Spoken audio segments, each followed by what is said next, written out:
काम नहीं कर सकता। एक शेर सुनिए आप मेरा, पहले ये बात सुन लीजिए। जब आपको लगे ना खुदकुशी के अलावा मेरे ये पैगाम सब तक जाएगा, कोई खुदकुशी करने का प्रोग्राम बनाए हुए ना,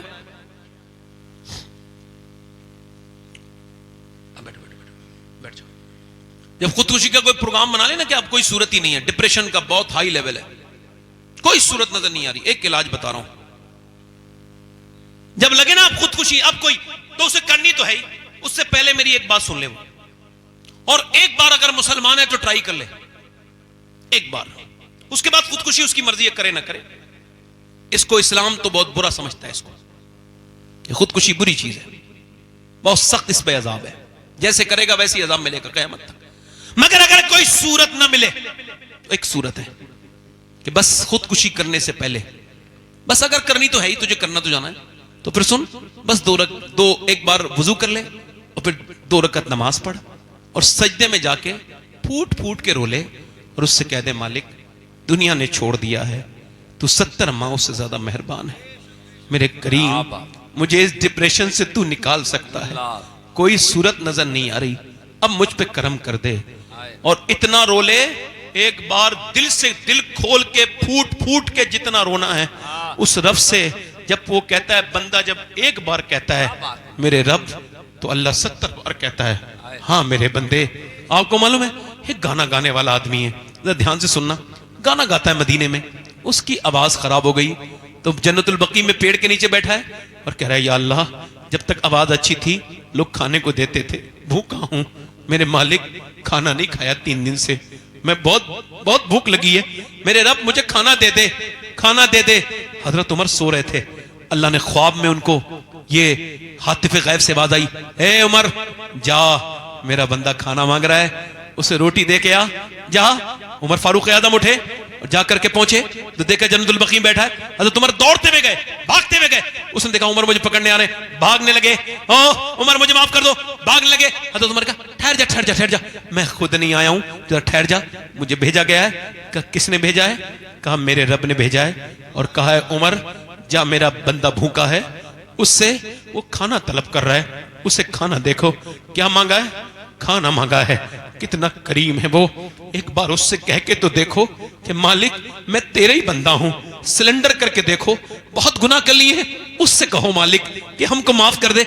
मेरा ईमान ये है एक सजदा तेरा मुकम्मल नहीं होगा कि तेरे दिल से ये दिल ख्याल निकाल जाएगा और तुझे रब करम कर देगा, जो कि ऐसा हो नहीं सकता कि कोई रब को पुकारे और रब उसके काम पे उसके काम ना। बहुत अच्छा मियां, बहुत अच्छा, जिंदाबाद जिंदाबाद, सुभान अल्लाह सुभान अल्लाह सुभान। मगर अब हमने इस तरफ कहां देखा है? सजदों से हम दूर हैं, बहुत दूर है मेरे भाइयों, सजदों से बहुत दूर, बस दुनियादारी में लगे हुए हैं। याद रखना ये मौत सारी दुनियादारी निकाल देगी। आज के बाद मेरी एक बात याद रखना, बस ये एक बात, जब भी कोई दिक्कत परेशानी हो तो किसी के सामने नहीं रोना है। बस कहां मौलाना रूम लिखते हैं, एक बादशाह था, शौकीन था शिकार का। यहां भी कुछ लोग बैठे होंगे शिकार के। अच्छा, शिकार के जो लोग शौकीन होते हैं शिकार के वक्त में पागल हो जाते, तकरीबन वो याद ही नहीं रखते मैं कहां पहुंच गया हूं, कौन सा जंगल आ गया है, बस शिकार के पीछे पीछे पीछे पीछे ओ बिल्कुल। अब वो पागल वो चला गया बड़ा दूर, अपने फौजियों से हट गया, उसके फौजी उसे ढूंढ रहे हैं, मिल नहीं रहे।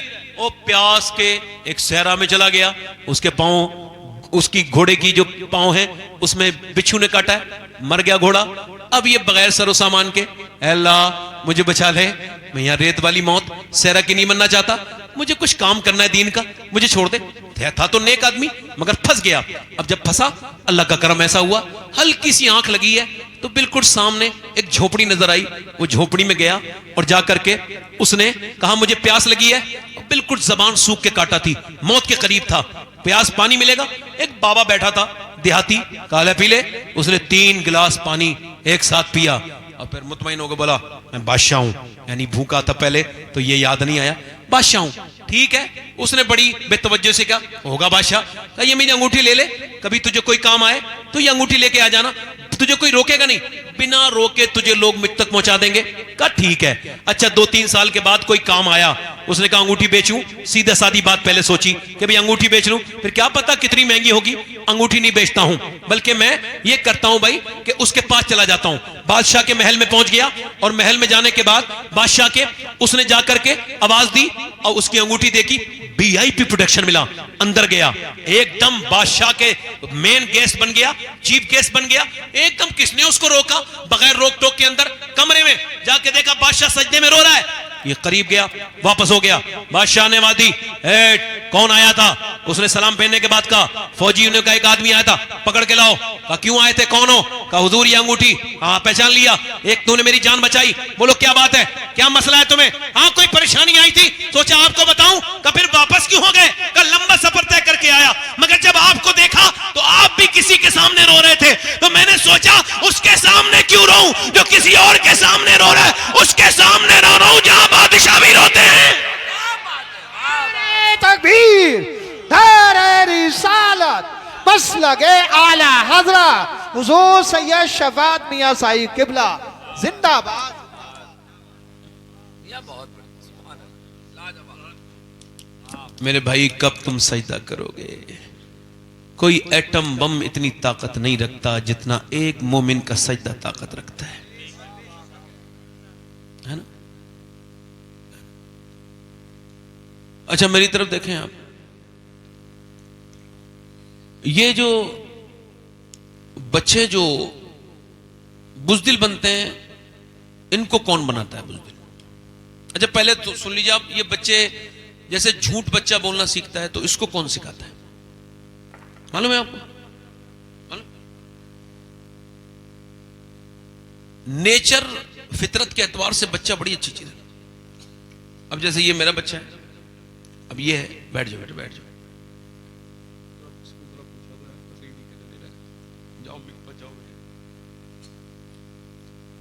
ले जाओ। मैं क्या अर्ज कर रहा था आपसे, अब वो बच्चा एक कमरे में अंदर बैठा है, ये साइकोलॉजी समझ ली थोड़ी सी।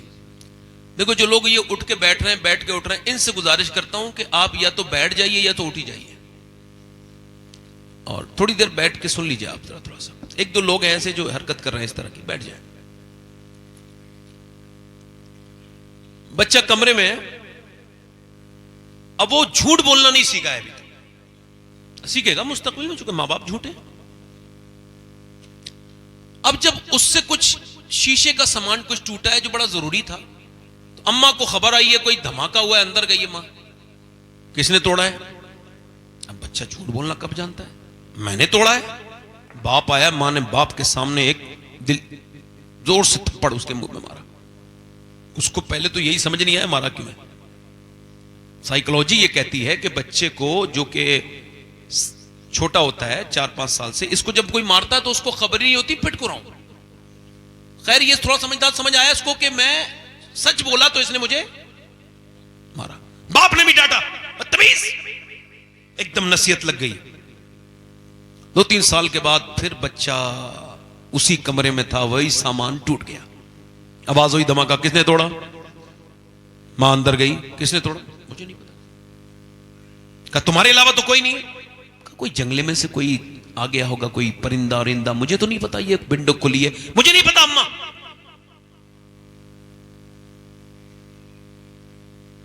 अब आप बताओ ये झूठ बोलना कहां से सीखा? बोलो।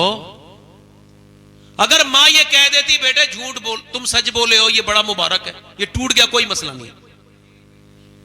किसने सिखाया इसको? किसने सिखाया? अगर मां ये कह देती कि बेटे ये तुमको झूठ नहीं बोलना है और ये सच बात तुमने बोली है, इस पे अप्रिशिएट करती हूं, तुम्हें मैं शाबाशी देती हूं, तो बच्चा खुश हो जाता। मगर सुने आप, गौर करें, तवज्जो करें, बच्चा सच्चा बन जाता। एक बच्चे से मां ने कहा मेरे बेटे झूठ नहीं बोलना, वो बच्चा सफर करने जा रहा है, उसे डाकुओं ने पकड़ा है, तेरे पास कुछ है? उसने कहा मेरी सदरी के अंदर 40 अशरफियां रखी हुई हैं। अच्छा, वो डकैतों को लेके गए, डकैत उसको अपने सरदार के पास, हुजूर ये दावा कर रहा है इसकी सदरी में 40 अशरफियां हैं, वो भी सोने की। चेक करो, चेक करा तो अंदर 40 अशरफियां।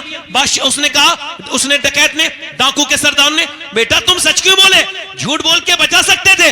कहा मेरे लिए ये सोने की अशरफियां जरूरी नहीं है, अपनी मां का कहना मानना जरूरी है। मेरी मां ने मुझसे कहा था, मेरे लाल चाहे हालात कुछ भी हो तुझे झूठ नहीं बोलना है। तुम्हारा नाम क्या है? कहा मेरा नाम अब्दुल कादिर जीलानी है। आगे बढ़ के बोला, जरा हाथ आगे बढ़ा, मुझे भी जरा तौबा करा दे। अरे जब अब्दुल कादिर की सच्चाई का ये आलम है तो फिर मदीने के मुस्तफा का आलम क्या होगा?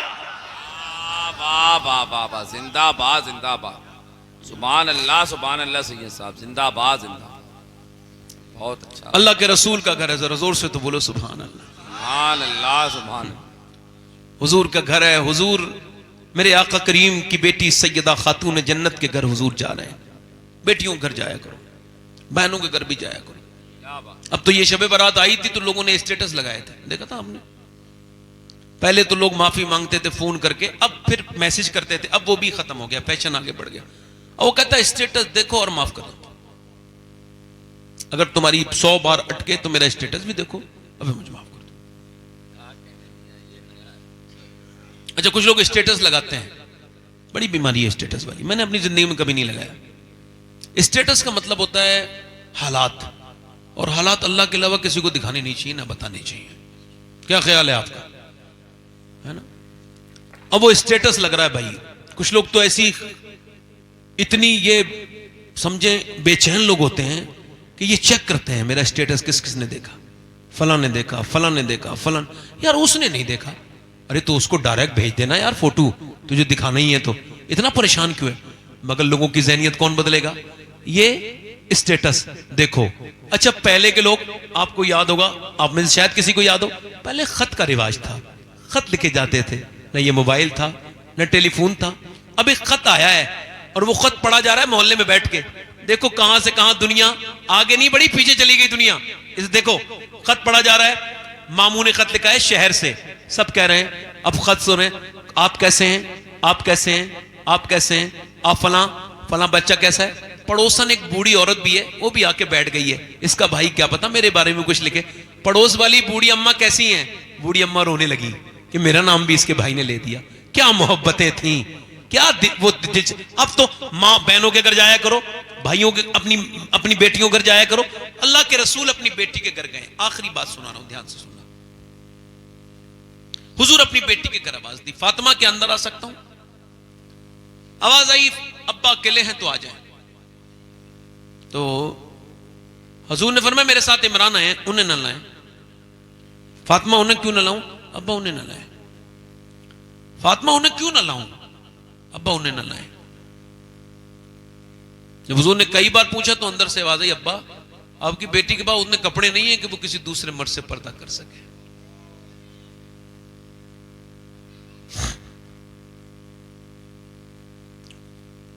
और हुजूर ने फिर अंदर चादर भिजवाई और हुजूर फिर खुद अंदर गए।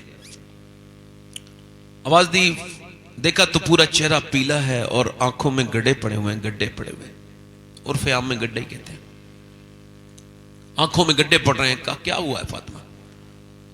कहा अल्लाह का शुक्र है, मेरी बेटी बताना। आज तो बेटी आके पहले फोन पे बता देती है, अगर उसकी मर्जी का सूट ना मिले ना तो उसी पे झगड़ा हो जाता है।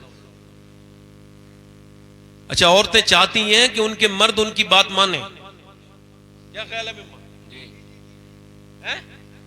अच्छा ये बताओ, चाहती ये है कि उनके मर्द उनके कहने माने, मगर वो सच के मर्दों को नहीं दिखाएंगी, जिसने कपड़े लाके दिए, जिसने सारा काम करके दिया, जिसने बेचारे ने अपना पेट काट के तेरी क्रीम और पाउडर का खर्च उठाया है, उसको वही बगैर धुलावा मुंह दिखा रही है, वही बगैर जो है वो बिस्त्री के कपड़े फटे पुराने। अब जब तू जिसको दिखाएगी वही तो तेरे दिल से। अब वो जा रही है तो शादी में कपड़े अच्छे पहन के। इससे ये पूछो जाहिल, जहां तू जा रही है और वो तुझे बिगड़े हुए बेकार मनहूस किस्म के बदतरीन लोग देखेंगे, जो मोहल्ले के सबसे बेकार होते हैं, वही शादियों में ताकते हैं। तो उनसे जाके अब पूछ तू कैसे कैसी लग रही है तुझे वो बताएंगे। आला हजरत फरमाते औरत को अपने मर्द के लिए पर्दा करना, अपने मर्द के लिए मेकअप करना चाहिए। इस्लाम ने कहा इस वजह से कि इसकी तबीयत इधर उधर न जाए, अपनी बीबी पे उसका दिल बिल्कुल मुतमईन रहे और उसके लिए वो मेकअप भी करे। अल्लाह के रसूल की बेटी सैयदा फातिमा ज़हरा का तरीक़ेकार ये था कि मौला अली फरमाते हैं फातिमा ने अपनी पूरी जिंदगी में कभी मुझसे कुछ नहीं मांगा। मैंने जब उनसे पूछा फातिमा दुनिया में मियां बीवियों में झगड़े होते हैं कि ये ला दो वो ला दो, मगर आप मुझसे कभी कुछ मांगती नहीं, तो सैयदा फातिमा ने कहा मेरे रब ने मुझे इतना अपने करीब कर लिया है मेरे अब्बा की तरबियत से कि अब अल्लाह के अलावा फातिमा किसी और से मांगती नहीं है, फातिमा किसी और से मांगती नहीं है। अल्लाह अकबर। अल्लाह के रसूल अपनी बेटी के घर गए हैं, देखा तो चेहरा बिल्कुल पीला है। ये कौन है? ये शहजादी रसूल है। कोई शहजादी इनके बराबर हो सकती है? अरे कैसे हो सकती है? अम्मी आयशा फरमाती है फातिमा ज़हरा वो हैं जिनका चेहरा हुजूर की तरह, जिनके होंठ हुजूर की तरह, वो चले तो हुजूर की तरह लगे, वो बोले तो हुजूर की तरह। हुजूर ने फरमाया फातिमा कुछ चेहरा कमजोर है, क्या हुआ है? अच्छा सुने, कुछ बातें सुन ले। हुजूर एक और दिन हुजूर अपनी बेटी को बुलाने के लिए गए। कहां गए बोलो? अच्छा, तो हुजूर अंदर गए तो सैयदा ने कहा जी अब्बा तशरीफ लाएं। तो कहा फातिमा मैं बुलाने आया हूं आपको, चलें? बहुत अच्छी बात। कहने लगे नहीं जाऊंगी। अब्बा मैं? कहा फातिमा क्यों? कहा मेरे सरताज अली जो घर पे नहीं है, अल्लाह, पहले उनकी इजाजत लूंगी। क्या बात है, क्या बात है। पहले उनकी इजाजत, वाह, पहले उनकी इजाजत लूंगी, उसके बाद अल्लाह हू अकबर। अच्छा हुजूर को नाराज होना चाहिए था यार, अली की क्या मेरे सामने क्या अली? मैं वैसे भी हुजूर के सामने अली क्या है? कोई कुछ नहीं, वो जो ना थे तो कुछ ना था हाँ, और वो जो ना हो तो कुछ ना हो। क्या बात। हुजूर नाराज नहीं हुए, बेटे की पेशानी को चूमा और फरमाया फातिमा वाह, तुझे अभी तक मेरी बातें याद है? सुभान अल्लाह। सुभान अल्लाह, सुभान अल्लाह। क्या कुछ बात है। गैप गुजरा ना, कुछ गैप, तो हजरत अली भी आ गए। हुजूर ने फरमाया यार अली तुम आ गए, मैं आपका इंतजार कर रहा था। जी हुजूर क्या हुक्म है? फरमाया वो फातिमा को बुलाने आया था, तो ये कहती हैं कि जब तक आप इजाजत नहीं देंगे तो हजरत अली ना आगे अंदर गए और हाथ पकड़ के बोले ये आपने क्या किया? मैं गुलाम हूं हुजूर का, चला जाना चाहिए था। और रोने लगे हजरत अली। सैयदा ने हाथ पकड़ के कहा मेरे सरताज आप बिल्कुल भी दिल थोड़ा ना करें, ये आपकी मर्जी से जाना ये मेरे अब्बा की मर्जी है। क्या बात है, वाह वाह वाह वाह मियां, वाह वाह वाह वाह, आपकी मर्जी से जाना। जिंदाबाद। आज बेटियां जरा सी प्रॉब्लम में है थोड़ी सी, तो आप और चढ़ा देते हो उनको, घर बिगड़वा लेते हो, थाने कचहरी करते हो। हुजूर ने आवाज दी मेरी बेटी को क्या हुआ है? सब बेटी वाले बैठे हैं यहां पे, किसी की नहीं है तो बहनें होंगी। कहा फातिमा को क्या हुआ है? अल्लाह का शुक्र है अब्बा, बताना मेरी बेटी क्या हुआ है? अल्लाह का शुक्र है मेरे अब्बा। और मेरी बेटी फातिमा बताना क्या हुआ है? अल्लाह का शुक्र है अब्बा। फिर हुजूर ने कई बार पूछा तो फिर बेटी है ना, तो फिर बोली अब्बा और कोई बात नहीं है, बस 5 दिन से मैंने कुछ खाया नहीं, तो पेट से मेरे पत्थर बंधा हुआ है। तो हुजूर ने फिर सर पे हाथ रख के कहा मेरी बेटी अगर 5 दिन से तुमने कुछ नहीं खाया तो तुम्हारे बाप को आज 9 दिन हो गए। एक बार ट्रेन में मैं बड़ा लंबा चल गया तो मुझे वक्त नहीं मिला कि मैं खाना खाता, और वो वक्त तकरीबन 27 घंटे का गुजरा कि मैंने एक बार खाना नहीं खाया। उसके बाद जब मैं स्टेज से पहुंचा तो एकदम स्टेज पे जाना पड़ा मुझे पानी और एक कप चाय पीने के बाद। उसके बाद फिर मैंने जब ये हदीस बयान की थी तब मुझे पता चला कि ये भूख क्या चीज होती है। पेट में हुजूर के 2 पत्थर बंधे हैं और अम्मा आयशा कहती हैं हुजूर कुछ दुआ कर रहे हैं ऐसे करके, दोनों हाथ उठा के। कभी मैं किसी रक्षे वाले मुसलमान को देखता हूं तो दिल करता है इसका हाथ चूम लूं। क्यों? ये तो एक अल्लाह का दोस्त है कि ये रिज़्क अपने बच्चों को खिला रहा है, और दूसरा कहता हूं ये वही आदमी है जिसके लिए हुजूर ने दुआएं की हैं। तो हुजूर के पेट पे पत्थर बंधा है और दुआ कर रहे हैं अल्लाह मेरी उम्मत कभी भूखी ना मरे, मेरी उम्मत कभी भूखी ना मरे, मेरी उम्मत कभी भूखी ना मरे। अल्लाह अकबर, जिस पैगंबर से हमें मोहब्बत करनी थी, हमने उससे वैसी मोहब्बत नहीं की। कभी भूलें हुजूर आपको? बताओ, मेराज की रात हुजूर जब रब के करीब गए, लोग कहते हैं हुजूर को माज़अल्लाह गैब नहीं, अल्लाह सबसे बड़ा गैब है, और कोई गैब क्या, तुमसे नेहा हो भला, जब ना खुदा ही छुपा, तुम पे करोड़ों तरूद, सुम्मा दना फतदल्ला फकाना काबा कौसैनी औ अदना। अल्लाह के मा ज़ागल बसर व मा तगा। अल्लाह फरमाता है मेरा महबूब इतना करीब आया कि जितना तीर कमान के करीब होता है, जरा जोर से तो बोलो, इतना करीब से, और मुझे देख रहा है। पूरी कायनात में एक ही तो विक्टिम है, एक ही तो हुजूर, एक ही तो, अब बताओ, एक ही तो है गवाह जिसने रब को देखा है, हुजूर हैं। और फिर अल्लाह फरमाता है कि वो मूसा थे जो बेहोश हो गए थे, ये मेरा महबूब है, इसकी आंख न थोड़ी बड़ी हुई न थोड़ी छोटी हुई, बल्कि ऐसे ही मुझे देखता रहा मेरा महबूब। अब उसमें मांग क्या रहे हैं? उसमें क्या मांग रहे हैं? उसमें अपने उम्मती के बारे में बात कर रहे हैं, मेरे रब मेरे उम्मत का सवाल। अब जब कब्र में रख दिया गया हुजूर को, तुरबत अथर में, हुजूर की कब्र शरीफ जहां है वो अर्श से अफजल जगह है, हुजूर को जब कब्र में रख दिया गया, आखिरी बात कर रहा हूं मेरे भाइयों, हजरत अब्दुल्ला इब्न अब्बास कहते हैं मैंने हुजूर को आखिरी बार देखना चाहा, तो फिर मैंने कफन हटाया हुजूर का मुबारक, तो कहते हैं हुजूर के लब हिल रहे थे, मैंने कान रखा तो किसी ने पूछा किसको याद कर रहे थे? बोलो बोलो, अबू बकर को, अपने सिद्दीक को? नहीं नहीं। अपने उमर को? नहीं नहीं। अपने अली को? नहीं नहीं नहीं। अपनी फातिमा को, बेटी को? नहीं नहीं। हसन हुसैन को? का नहीं नहीं। हुजूर के लब हिलते थे और हुजूर कहते थे उम्मती उम्मती उम्मती उम्मती अल्लाह। बस ये आखिरी तकरीर से यही गुजारिश है, कम से कम 10 मिनट हुजूर के लिए निकालो और एक 10 मिनट दुरूद शरीफ पढ़ा करो कम से कम। अपनी बातें सबसे शेयर ना करो, रब से शेयर करो, और जो मिल गया उस पर शुक्र अदा करो। वालिदैन अगर हैं, ये अजमत वालिदैन प्रोग्राम में चूंकि हर साल होता है, तो मैंने उस टॉपिक पे कई बार गुफ्तगू की है, उस पर गुफ्तगू नहीं कर रहा हूं, बस इतना कह रहा हूं माँ बाप बगैर मरे समझ में नहीं आ सकते। मैं क्या कह रहा हूं बोलो? अभी नूर भाई पढ़ेंगे, आप सब सुनेंगे इंशाल्लाह। बगैर मरे माँ बाप, और फिर बाद में समझ में आए भी तो। ये फैशन है हिंदुस्तान का कि पहले बाप को रुलाएंगे फिर उसकी मैयत पे रोएंगे बाद में, दिखावे के लिए। जीते जी उसके हाथ चूमो। हाँ, कि मेरे कत्ल के बाद उसने जफा से तौबा, हाय उस जोरे पशेमा का पशेमा हूं। बाप की तरह कोई दोस्त नहीं हो सकता, बाप बड़ा है। बाप की खिदमत करो, माँ बाप से प्यार करो, मां से प्यार करो, और अपने रब से तौबा किया करो, सजदों में अपना दिल लगाओ। देखो मैंने आज आपको क्या बात समझाई है, जब भी कोई प्रॉब्लम आनी है आपको, तो सुन्नत रसूल ये कि आपको सर सजदे में रखना है, कभी कांदा तलाश नहीं करना है, मुसल्ला तलाश करना है।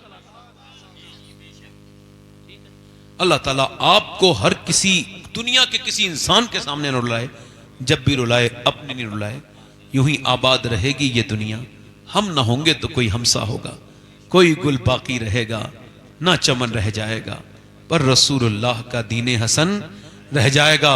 काफी मुरादाबादी ने जब अंग्रेजों के सामने झूलने जाले थे उस पर, वो फांसी के फंदे पर, तब उन्होंने अजमते अहले बैत बयान की है, का नाम शाहाने जहां मिट जाएंगे, लेकिन यहां हश्र तक नामो निशाने पंजतन रह जाएगा। अतलसो कम ख्वाब की पोशाक पर नाजा न हो, इस तने बेचान पर खाकी कफन रह जाएगा। आप सबका सलाम कह दूं, मैं मदीने जा रहा हूं 5 दिन के बाद, कह दूं जाया करो मदीने। ये अल्लाह का शुक्र है, मेरा बेटा ये याहिया ये 3री बार जा रहा है। ये इस मामले में मुझसे बड़ा है कि मैंने 27 साल की उम्र में देखा था मदीना, और इसने 6-7 साल की उम्र में मदीना देखी, और 3री बार हुजूर इसे बुला रहे हैं। मैं ये चाहता हूं कि पूरी दुनिया मदीने वाले की दीवानी हो जाए। क्या बात है, आमीन आमीन अल्लाहुम्मा आमीन। झगड़े हमारे यहां से खत्म होने चाहिए। सलाम दुआ करा करो, किसी मोमिन को ना छोड़ो, सलाम करो। सलाम ऐसी चीज है, बाबा फरीदुद्दीन गंज शकर फरमाते, तुम सलाम करो, सलाम करो, बस तुम्हारे सलाम से वो बरकतें होंगी। मैं गुजारिश करता हूं कि अब हमारे इमरान बरकती भाई से कि कारी गुलाम नूर मुजस्सम साहब की वो ऐलान करें, चूंकि वक्त बड़ा हो गया है, इनको छपरा जाना है। अल्लाह ताला इन पर फजल फरमाए। तौबा करें, अस्तगफिरुल्लाह रब्बी मिन कुल्लि ज़म्बिन व अतूबु इलैह। बड़ी जी ला इलाहा इल्लल्लाहु मुहम्मदुर रसूलुल्लाह। मैं यही बैठा हूँ, आप लोग आराम से इंशाल्लाह सुनेंगे पूरा, जाएंगे तो नहीं इंशाल्लाह। लक़द काना लकुम फ़ी रसूलिल्लाहि उस्वतुन हसना। सदक़ल्लाहुल अज़ीम। अस्सलामु अलैकुम व रहमतुल्लाहि व बरकातहू। बैठिए। एक शेर अभी नहीं